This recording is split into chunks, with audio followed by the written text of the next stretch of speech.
Okay, so we're looking at the Romans this week, and we're looking from the Republic to the Empire. So you might not realize that in the very beginning, we had Roman kingdoms ruled by kings. Then eventually we have what becomes known as the Republic. And our first real emperor we call Julius Caesar, okay?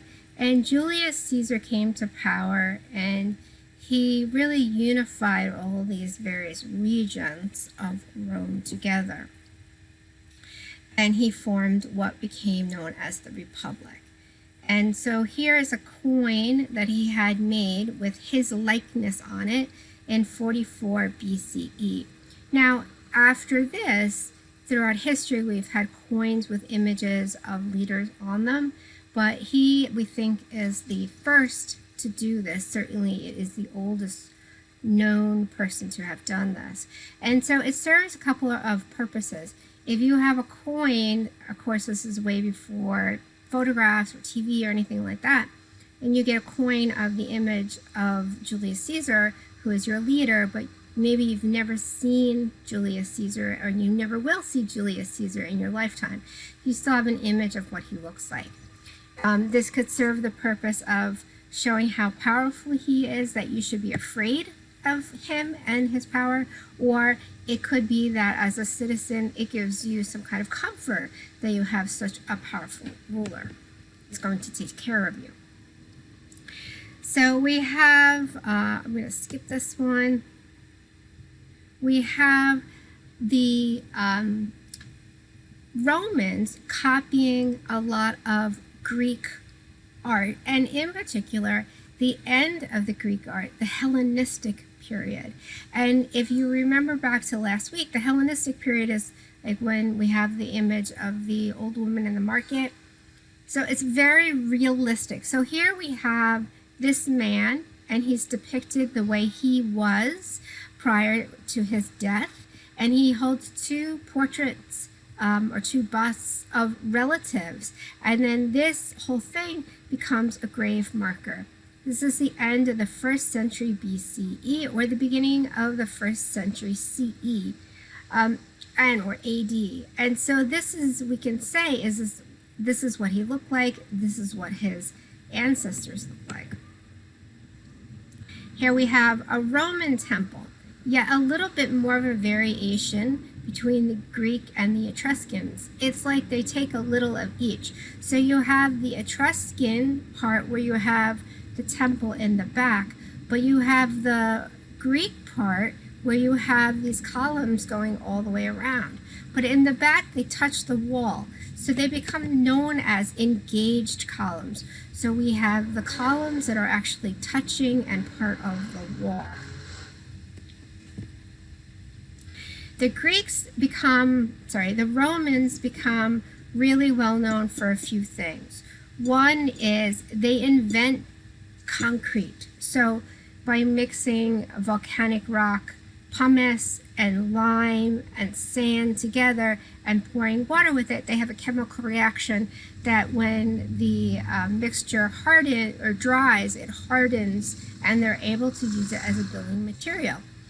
They also develop the arch, the Roman arch I'm showing you here, which allows them to make great structures. This was really the biggest innovation in architecture since the development of the post and lintel. So what I'm showing you here, it also shows you the wide stretch or the vast territory of the Romans, because this is in France, in Nimes, or near Nimes, and this is the late 1st century BCE. And what this is an aqueduct. So it is a way of bringing water from up in the mountains up here down into the low-lying area and into villages. So it was a way of irrigation. So here we have the post and lintel structure that we've looked at in the past, right? It's two posts with a lintel across, and we've looked at this before. And their variation on this is to make a rounded arch. And to do this, they need to have a keystone on the top that's going to hold it together. And we have to have pretty thick walls because we have a lot of thrust from this arch down through the wall. So here, one way that they would do this is they would make a wooden structure, and they are putting the stones on top of the wooden structure, holding it together with the keystone, and then removing the wooden structure. When you put these arches together, you can make what becomes known as a barrel vault. So it's one arch after another arch after another arch. But look how thick the walls have to be. And these are known as buttresses because they're buttressing up against the wall and they're supporting the wall. When you take two of these and you cross them over one another, then you can have a space like this, and it becomes known as a groin vault. So we have the arches going in all four directions here. And this brings me to the age of Augustus. So this is our first person who is actually elected into office that we're looking at. And because Julius Caesar took power, Augustus gets elected. And I have an interesting video up in Blackboard about this, how he's sort of deceptive in his way of getting elected. And although he is an elected official, he ends up running Rome really like a dictatorship. And this is one of the pieces that he has made of himself to help him win the election. And this is how art, even at this early stage, is being used as propaganda. And I have like I said, a really good video about this that is, I think, very interesting. You should watch. And the only thing the video doesn't mention is this figure down here, which is the Cupid figure, which is the child of Venus. And so by placing this here, he is making this connection between the figure Cupid and himself and the gods, saying that he has been chosen by the gods to be the ruler of Rome. Now, he was a great warrior. He goes to France, in the south of France, and he fights and he takes over the south of France, and he wins. He comes back to Rome, and then this is built in his honor to show what a wonderful leader he is. And for the most part, people, they really liked him as a leader. Because he was able to expand the Roman Empire, and the people in Rome lived a fairly prosperous life while he was in control. So this dates to 13 to 9 BCE. And this altar is based on the Greek Parthenon. And we can see from, if we zoom in on one of the images, that there's a procession just like on the Parthenon. But the Parthenon didn't have children, and it was much, let's say, more orderly in the way that people are spaced out on it, where this looks more like kind of a cluster of people that are talking and gathering. Okay, and now one of the biggest pieces of architecture that you probably are aware of is the Colosseum. So what happens is, throughout history, people fight one another, they take over one another.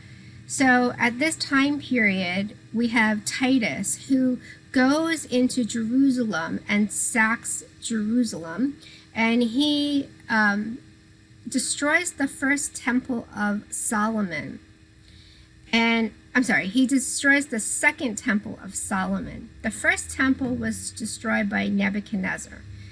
Now we have the Romans destroying the second temple. He captures many of the Jewish people. He brings them back, and through forced labor or slavery, however you want to call it, he makes them build the Colosseum.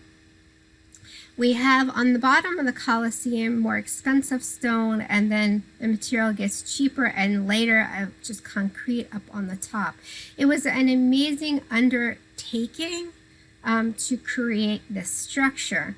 And in the structure, we have this open area, I thought I had a picture of it, where they would have the gladiator fights. They actually also filled it with water and had naval battles in it. So I have a video up about the Colosseum you should watch. And in the Colosseum, we have two kinds of columns. We have the Tuscan order and we have the composite order. Another thing that becomes very popular with the Romans is to do these triumphant arches. So when people return from battle, they make an arch in their honor. So as I just said, we had Titus go to Jerusalem, destroy the second temple, capture the Jews, take all the booty from the temple, the gold, the silver, everything, and bring it back to Rome. And actually, items that they took from the temple helped to also fund the building of the Colosseum. So this Arch of Titus was built in Rome circa 81 CE, or 81 we're after the year 0, so we don't really even need to say CE or AD anymore.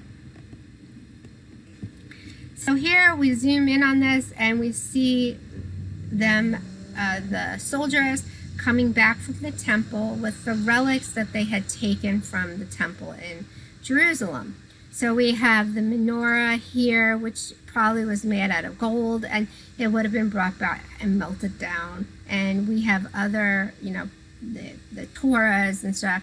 So it was quite sad that this happened, right? But then it's necessary to say within this little lecture. Okay, I'm going to stop it here and pick it up in a minute.